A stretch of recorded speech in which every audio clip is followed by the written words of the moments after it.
Assalomu alaykum aziz yurtdoshlar. Bu videomiz qurilish qilayotgan akalarimizga tegishli tom haqida video qilyapmiz. Mana ustalarimiz temirlarni tushiryapti. Tom haqida ma'lumot beramiz sizlarga. Tom qismini temirdan tayyorlab beryapmiz. Anten mahsulotlar. Bu tomimiz mansarda bo'lyapti. Ichlarida bemalol odam yuradigan holatda ishlarini ham ikkinchi etaj qilib yuvib olsa ham bo'ladi. Bu tomimiz yangi usulda doppli variantda bo'lyapti. Doppli variantda.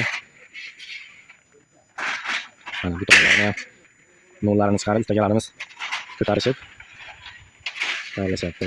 Tiklanayotgan variantini endi xudo xolasa boshlayapmiz. Yana bir ma'lumotni berib o'tib ketmoqchiman.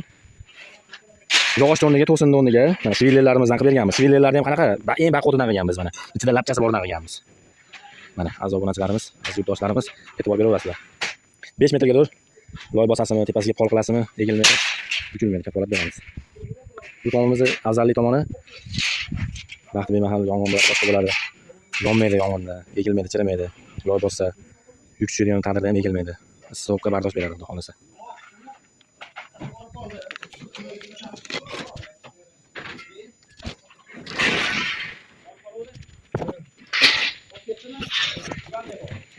Tepadan olib pastdan ko'rinish holatlari.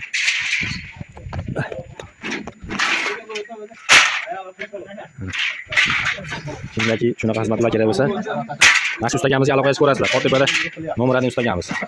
Mana temir tosh xizmatlari bo'lsa, Bahodir tomga aytaverasizlar. Yurtdoshlar, hamma mana shu yerda. Ustagalar charchamayapsizlarmi? Mana zakotga bo'lgan qaroqlarimiz. Olib, tepaga yopishni o'rnatyapmiz. Hozir uch tomonlarni ham boshlaymiz.